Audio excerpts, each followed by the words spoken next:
All right, so let's move to Yrizard the Spy Lord here. One of the new Kemet heroes who fits as a tactician. Of course, she's still a special, but she can fill that tactician role. So play with me, range 1 enemy, 6 damage on hit, and you get to choose the coordinate. Choose coordinate 1 or 24, then move 3 all combatants in 8 of you, including you, orthogonally towards it. Any combatant unable to complete the move due to a block on its path takes 4 damage. You decide the moving order. Let me just start with wow. Yeah, right? And then my brain breaks halfway through that sentence. Yeah. Because, dude, it's just a lot. That's a lot of movement. That's a lot of chess that you have to play as you get everybody set up. Where each character ends their turn is way more important than ever before. Yeah. And that goes for your enemy too. So like if you want to really be the person that like outsmarts and outthinks your enemy, this is a great play for you. Yep. Because now you can drag all of their people into walls and do 4 damage to everybody, or drag them through lava into a wall and do 8 damage. Yeah. That's a lot. That's a heroic schism, but on a primary attack. Yeah. This is very, very powerful. So I don't have it here to show today, but I did generate the stats for all the Kemet Lords for the newest version of the compendium. And so Yrizard definitely is a character, and we'll see more here. Very powerful in the movement stat, the max amount for her. This is one of those main reasons why. Because getting to move everybody that's within your range 3 squares is that's a lot of movement ability. So, anyway, I also go ahead. That's one that you have to be careful of, because like as it's in an effect, like I want to say like, well, you wouldn't have to like move your own combatants, but at the same time, like it specifically says all combatants, including you, yeah, that you have to move. I'm pretty sure that's what's implied by that, especially since they put including you, is that if you choose to, do this, right, and you're choosing whether it's coordinate 1 or 24, you're now committing to doing everybody. So if your own characters run into a wall or lava, then they're going to take damage as well. Yep. So there you go. Risk reward. It's going to be a common theme, actually, in a lot of the Kemet heroes. All right, Trickster's Flurry. Range 1 enemy. Benefit pull X. An enemy in 5, being X the amount of movement points you spent on this turn to move. 6 damage on hit. So very, very low damage on both of these attacks, by the way.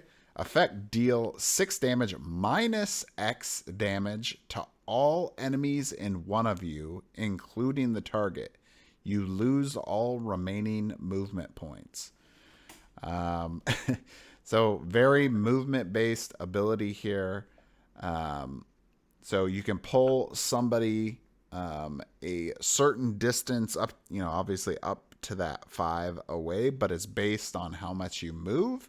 And so then if you move a lot more, then that will come back against you, basically to do less damage with that effect that it happens to everybody in one of you.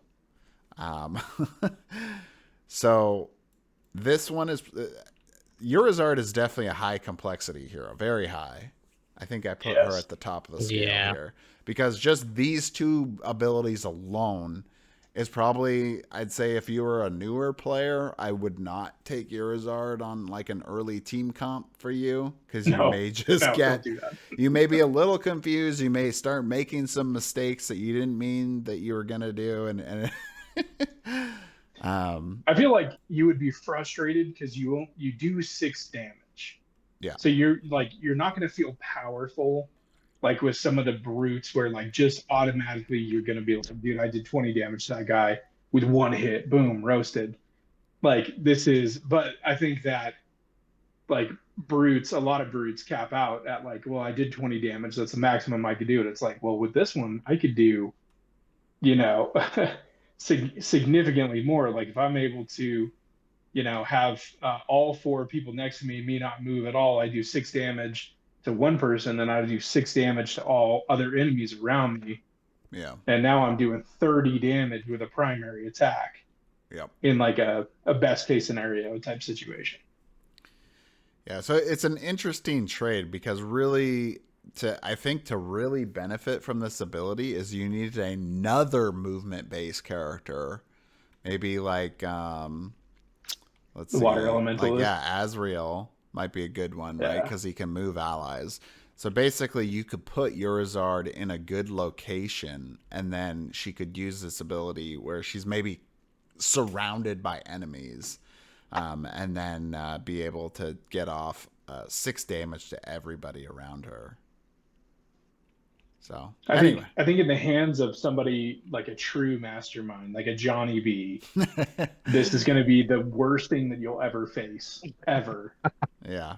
And in the hands of a somebody who is not very smart like myself, I would just be so frustrated with this character. Yeah.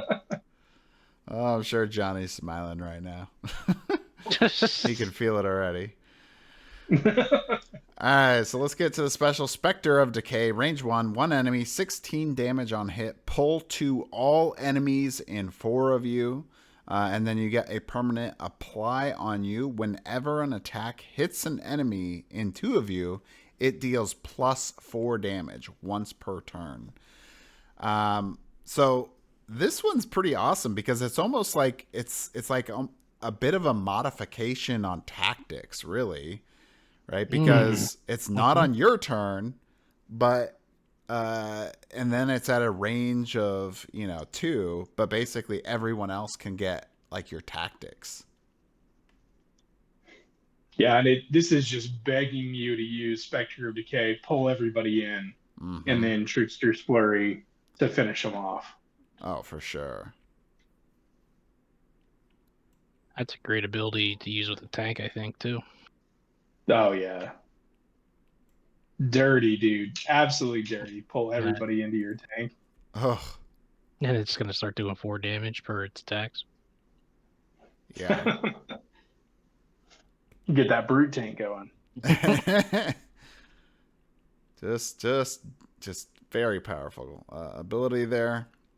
All right, let's get the Dance of Chaos. Range 2, 1 enemy, 20 damage on hit plus the effect. Swap the turn orders of 2 living enemies. Move the special token accordingly.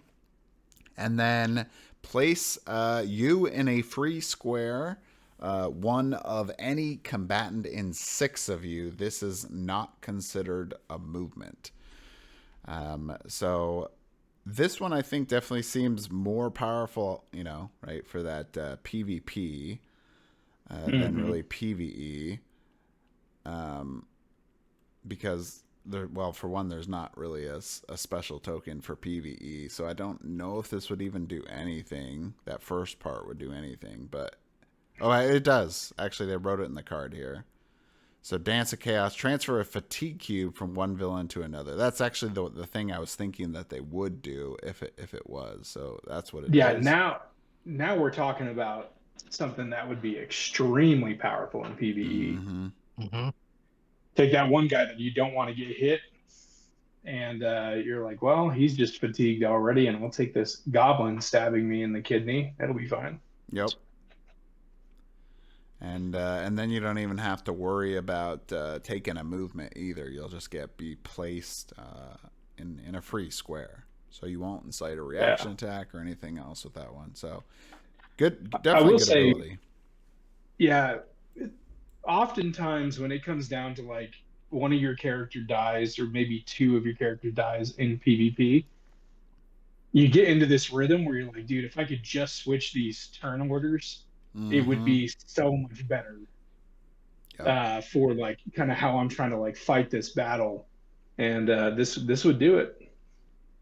Yeah. It definitely interesting for the PvP side where you could maybe like what if you've been really working down a certain character, and sometimes what we see in the tournament is like a healer may get placed in position 3 or 4, right, of the team, and you Hmm. could theoretically get this off before that healer gets their turn and swap them into a position where they essentially don't get to take their turn for that round. Hmm. That's what I was thinking. So pretty fun play there.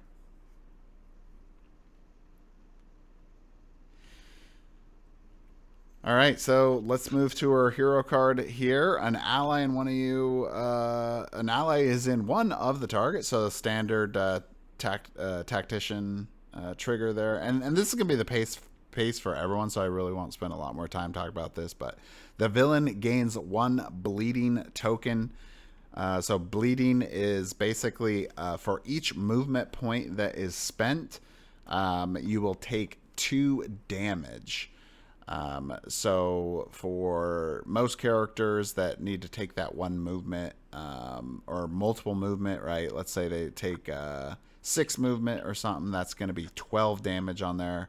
So it's pretty good. I mean, especially because you could, do this every round, and you could theoretically set up, pretty good situations to force. Like what is it, the blue guys that often go for like the furthest away character. Yeah, the blue ones. Yeah. So you could make them do a lot of running around the map, taking bleeding damage, take reaction attack damage. Plus, her entire build is about positioning and movement, like Oh yeah. being in the right spot at the right time, wanting people close to you, wanting people close to your allies. Like this just really sinks in that like we're all going to be touching and you're all going to be fine with it. That sounds very dirty. All right. Let's move on to the next hero here. So this one, very interesting. Uh, Kimimi the Mimic here is one of the community characters that was added during the Tanares Ultimate campaign. He comes not with basically a different special miniature. By the way, the miniatures that are here are just placeholders. Eventually, right, we'll be able to add the real miniatures in, but this is where it is for right now. But Kimimi will be here as a standard chest character to begin with, and you actually see that here on the hero pad. But he can turn into different objects. So Tabletop Simulator, Wanchuan has put in the ability to just swap whatever version he is, and so it's very fitting to what you know Kimimi here, the Mimic, does, where he swaps into different things, and he can do different things depending on what object he is in. So let's look at this, and he is a tactician special character. So transform, range 1 enemy, 8 damage on hit. Apply the effect based on your current figure. Chest, heal 4, 2 allies and 2 of you. Orb, this is a temporary. You cannot be attacked while an ally is in 4 of you. Barrel, run 6 to an enemy in 6 of you and deal 4 damage to it if it is in 1 of you.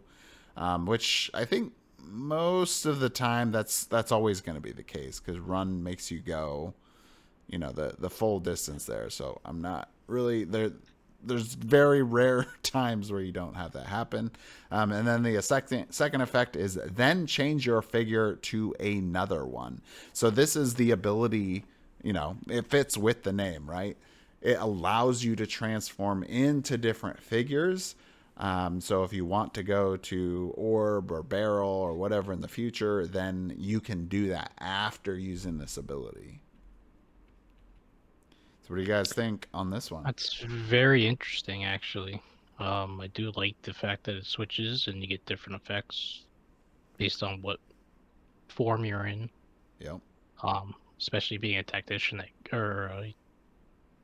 that can heal. Yeah. Yeah, I mean, heal So 4, 2 allies, and 2 of you, so that's up to 8 healing there. That's a pretty good heal. Yeah. I love that it's using like a standard chest, standard orb, standard barrel because like the lore behind a mimic, right? In like D&D Pathfinder and all that fun stuff is that you actually can't tell the difference between a regular chest and a mimic till it bites your head off. And so like you just are this chest literally walking around. And Yeah. I love that. But yeah, talk about versatile, man. Like we'll talk about the other attack, but like both of them are just what do you need in Yep. that moment? Yep. And it's just it's a super powerful character to be honest. Like it's not going to be your top hitter. It's not going to No. be your top. It could be your top healer to be honest, because the healing potential out of this guy is incredible. But Yeah, well, we'll get that to here in a second. So, interact, range 1 enemy, 7 damage on hit. And the effect is combatants may interact with you. That's what that symbol means. If a combatant interacts with you, apply the effect based on your current figure, ends if used. So real quick, interact, for people that don't know, is basically a movement related action you can take. So if you're moving around the board, you have certain movement points. So let's say you're moving, you take a couple movement, then you can use one of your movement to interact with something. In this case, you're interacting with a character on your team. So the chest is heal 7 to an ally in 6 of you. Barrel is an ally in 6 of you, gains 3 empowered 3 tokens. And then that's extra 9 damage. I know that, yeah, 9 damage there. That's a hefty amount of damage there you give out to somebody. And then Orb, you move 6 and deal 5 damage to all combatants in 2 of you, except the target. So, yeah, Kimimi here, he's here to help you.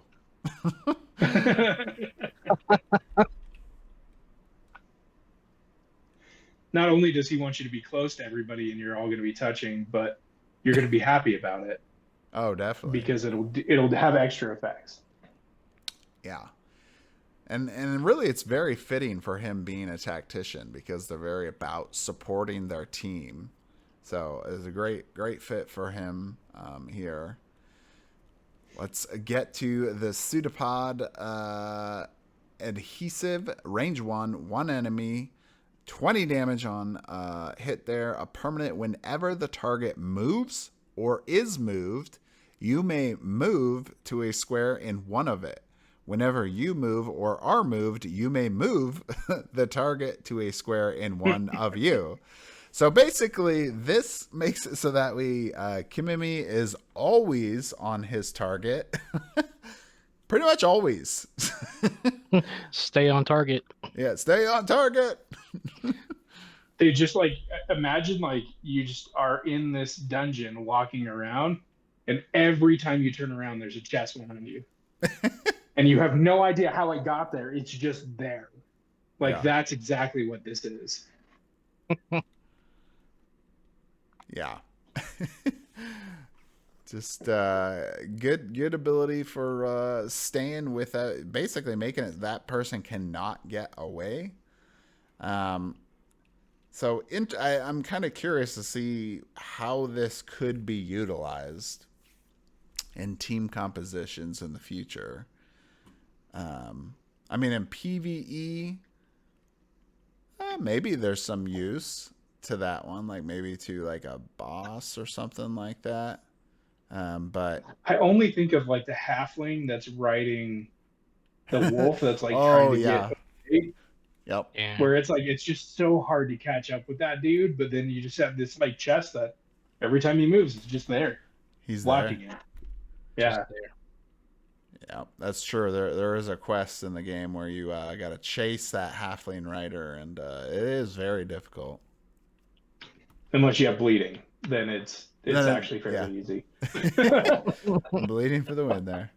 All right, surprise treasure, range 1 enemy, 23 damage on hit. Effect: if you are in the barrel form, push 6 the target. If you are in the chest 5. form, you heal 8.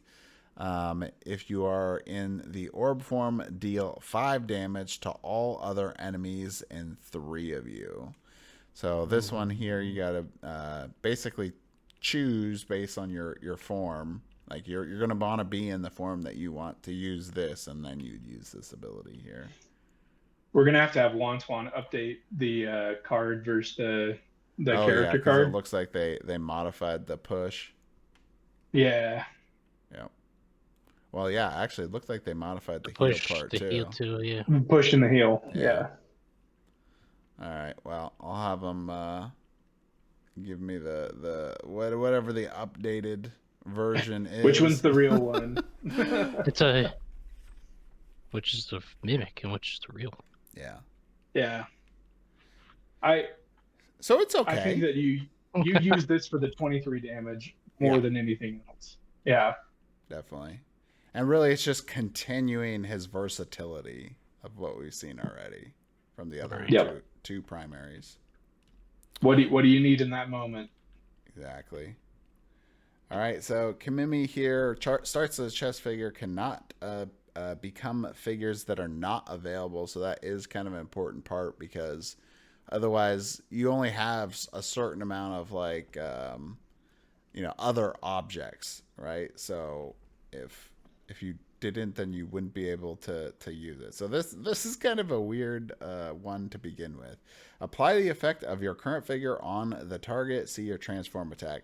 So basically, you just get the transform attack effect when you get to do his trigger, which actually is pretty good. Yeah, you start as a chess, right? Uh-huh. And you go up in PvE, and you're able to trigger your tactics, which is just having another ally close to you, and you heal 2 allies for 4, or heal 2 allies within 2 for 4, and then you do it again because you have your effect and your passive both shooting off. Is that right? Well, so his like passive, right, is the effect, right? So because you don't use hero pads, right, in the campaign, so you would just get the transform. Right. So yeah, these are like mutually exclusive things. So you either get you use the hero pad for PvP, or you use the hero card, the smaller one here, for PvE. So in PvE, you're getting the option to essentially do these 3 different effects depending on which form you're in, and then you can change your form. So yeah, pretty cool. Very versatile. So getting out basically even more healing, or preventing somebody from being attacked, or getting some other damage there to get on top of somebody. So that's Kimimi there, the Mimic. Oh, we didn't talk about the Mimic, the stats on the Mimic. I went back through and looked at it, and it's 3s across the board, and that kind of balance, like, just kind of a plug and play wherever you need them. That's pretty solid also. What do you mean? Oh yeah, his hero card. Yeah, the 3. Yeah, I don't know if there strength, is too 3 many friendship. characters like that, so that's kind of interesting they did that.